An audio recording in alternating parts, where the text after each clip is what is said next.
కదా ఆయన ఖచ్చితంగా రాజకీయ పార్టీ ఎదగాలని కూడా మేము కోరుకుంటాం. రైట్, మనతోటి సీనియర్ జర్నలిస్ట్ అక్షర్ సత్యం గారు ఫోన్ ద్వారా అందుబాటులో ఉన్నారు, ఆయనతో మాట్లాడదాం. అక్షర్ సత్యం గారు నమస్తే అండి. సార్ నమస్కారం సార్, మీకు చౌదరి గారికి, సుజాత గారికి, లక్ష్మణరావు గారికి నమస్కారం సార్. అక్షర్ సత్యం గారు, డిజిటల్ మీడియాలో ఒక పత్రిక ప్రచురించిన పవన్ కళ్యాణే బీజేపీ వెపన్ అని ప్రచురించిన ఇది ఇప్పుడు వైరల్గా మారిన పరిస్థితి. పవన్ కళ్యాణ్ గారు ఒక వెపన్ అని ప్రచురించడాన్ని మీరు యాక్సెప్ట్ చేస్తారా? పవన్ కళ్యాణ్ ఒక వెపన్ సార్, దాని గురించి వ్యాఖ్యానించే ముందు ఒక 1 minute లో లక్ష్మణరావు గారి వ్యాఖ్యలకి చిన్న సమాధానం చెప్పి అప్పుడు మాట్లాడతారు. చెప్పండి సార్, చెప్పండి. లక్ష్మణరావు గారు చేసిన వ్యాఖ్యలు కనుక పాప ఆయన ఆవేదన ఉంది సార్. ఎట్లాగంటే అసెంబ్లీ సాక్షిగా పోరాడాల్సిన మా అధినేత జగన్మోహన్ రెడ్డి గారు సాక్షి మీడియా సాక్షిగా పోరాడుతున్నాడు. ఆయనేమో అసెంబ్లీ అగ్గొట్టి బెంగళూరులో ఉంటానంటున్నాడు, మమ్మల్ని ఏమో రోడ్ల మీదకి వచ్చి పోరాడమంటున్నాడు. ఇదే అక్కడ కర్మ మాకు. ఈ జనసేన పార్టీ అధికారంలోకి వస్తుంది, పవన్ కళ్యాణ్ గారు దేశ స్థాయి నాయకుడు అవుతాడని ఉంటే నేను జనసేనలో ఉండేవాడిని, ఈ వైసీపీలోకి ఎందుకు వచ్చాను బాబా అన్న బాధను వ్యక్తం చేస్తున్నట్టుగా కనిపిస్తుంది. అందుకనే జగన్మోహన్ రెడ్డి గారిని తిట్టినాక పవన్ కళ్యాణ్ గారి మీద కోపం చూపిస్తున్నాడు. ఆయన పవన్ కళ్యాణ్ గారిని కూరలో కరివేపాకులో తీసేస్తారంటున్నాడు కదా. పవన్ కళ్యాణ్ గారిని కూరలో కరివేపాకులో తీసేసినా కానీ ఆయన సినిమాలు తీసుకుని బతికేస్తాడు, లేదా మట్టి కొండలు అన్నం తిని బతికేసే జీవన విధానం అవుతుంది.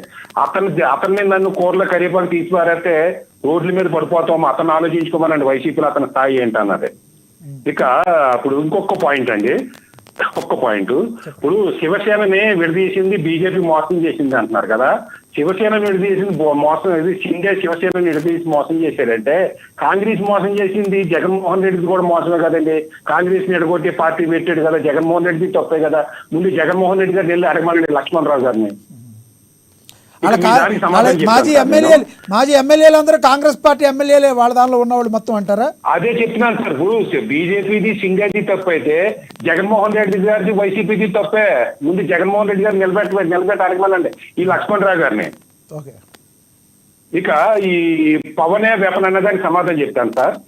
మీకు గుర్తుందో లేదో, మన అసెంబ్లీ ఎలక్షన్స్ రిజల్ట్స్ వస్తుండగా మీరు నా వాయిస్ తీసుకున్నారు, గుర్తుందో లేదో? గుర్తుంది, చెప్పండి. నేను ఆ రోజే చెప్పాను, పవన్ కళ్యాణ్ గారు దేశ రాజకీయాల్లో ఒక ప్రధానమైన పాత్ర పోషించబోతున్నారు. ఈ రోజు ఏ మీడియా కూడా ఇప్పుడు హైలైట్ చేయలేదు సార్. నేషనల్ మీడియా కూడా నేనే మొట్టమొదటి చేసే అరౌండ్ 11:30-12 గంటల టైంలో మీకు వాయిస్ ఇచ్చా. నేను ఆ రోజే చెప్పా, బీజేపీ పార్టీ అధికారంలో రావడానికి పవన్ కళ్యాణ్ గారు, అక్కడ నితీష్ కుమార్ గారు, చంద్రబాబు నాయుడు గారు, అయితే ఆంధ్రప్రదేశ్ నుంచి పవన్ కళ్యాణ్ గారు పాత్ర లేకపోతే తెలుగుదేశం బీజేపీ కలిసి ఉండేవి కాదు. బీజేపీ ప్రభుత్వం రావడానికి పవన్ కళ్యాణ్ గారే ప్రధానమైన పాత్ర అని ఆ రోజే చెప్పాను సార్. మన మహారాష్ట్ర ఎన్నికల రిజల్ట్స్ లో కూడా నేను చెప్పాను, పవన్ కళ్యాణ్ గారు ప్రచారం చేసిన 12 నియోజకవర్గాలని కాదు, మా యావత్ మహారాష్ట్రలో కూడా ఇది సనాతన ధర్మం అనే ఎఫెక్ట్ చూపించి హిందువుల్లో మొత్తం ఒక ఐక్యత తీసుకొచ్చింది. అది 1% అవనే, 2% అవనే, 5% అవనే, ఆ పర్సంటేజ్ ఓట్ల వల్లే బీజేపీ విజయానికి, బీజేపీ అత్యధిక మెజార్టీ రావడానికి, అత్యధిక సీట్లు రావడానికి ప్రధానమైన కారణం అయింది. అయితే ఇదే ఎఫెక్ట్ ని నా వాయిస్ నాకు వినిపిస్తుంది సార్. పర్లేదు, మాకు బాగానే వినపడుతుంది, ప్లీజ్ కంటిన్యూ. ఇప్పుడు బీజేపీ అసలు అంటే నరేంద్ర మోడీ గారు లేదా అమిత్ షా గారు వచ్చిన తర్వాత విహెచ్పి, ఆర్ఎస్ఎస్ వాయిస్ వినిపిస్తలేదు. కానీ అసలు బీజేపీ పార్టీకి మూల స్తంభాలు ఏంటంటే విశ్వ హిందూ పరిషత్తు, ఆర్ఎస్ఎస్, బజరంగ దళ్ ఇటువంటి సంస్థలు సార్. ఆ సంస్థలకి ప్రీతిపాత్రమైన వ్యక్తి పవన్ కళ్యాణ్ గారిగా కనిపిస్తున్నారు.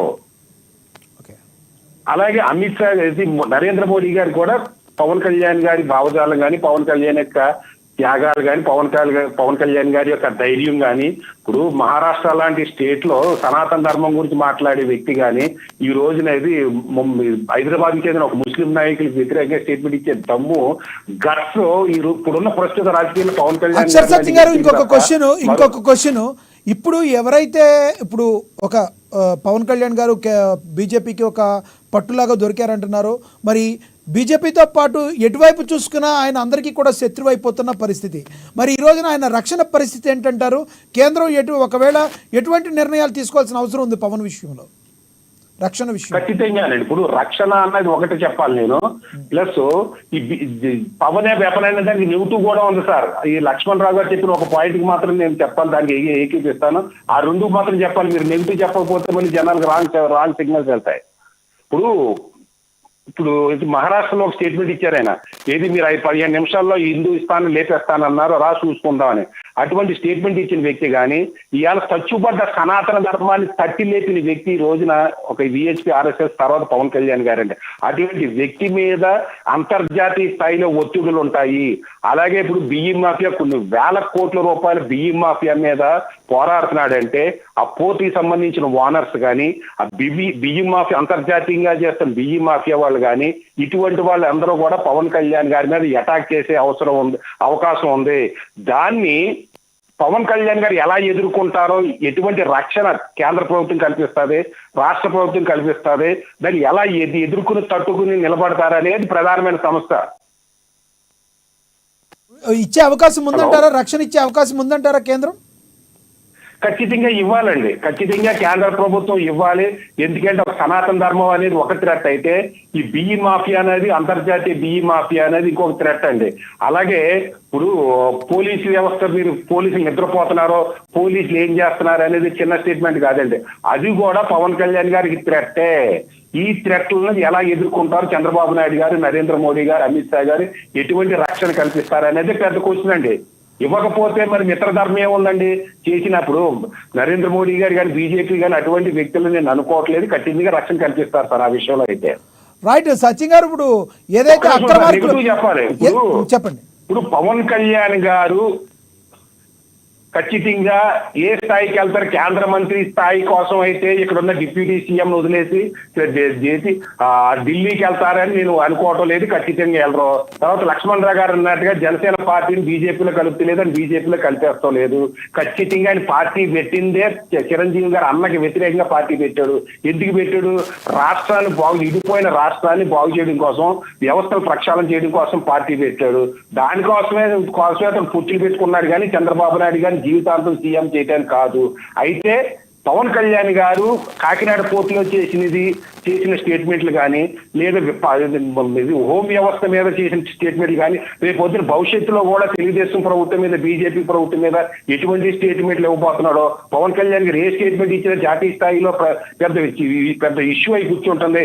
ఇటువంటి వ్యక్తిని రాష్ట్రం నుంచి సెంట్రల్ పంపేస్తే మంచిదా అని తెలుగుదేశం ప్రభుత్వం, చంద్రబాబు నాయుడు గారు ఏమైనా కోరుకుంటున్నారనే ఆరోపణలు కూడా ఉన్నాయి సార్. దాని గురించి కూడా పవన్ కళ్యాణ్ దాంట్లో నిజమని అనుకోవట్లే.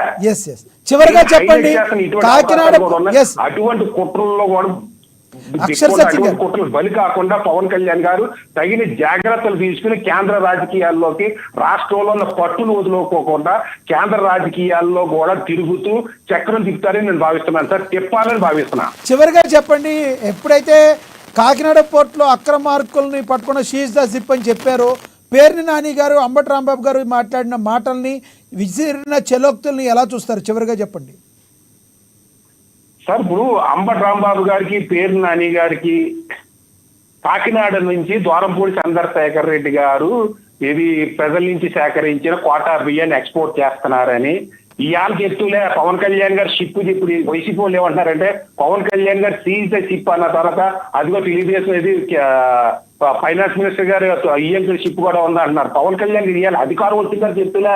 ప్రతిపక్షంలోనే ద్వారంపూడి చంద్రశేఖర్ రెడ్డి బియ్యం మాఫియా నడుస్తుంది, దానికి నాకు అధికారం వస్తే మీరు తట్టుకుని నిలబెడతా ఉన్నారు.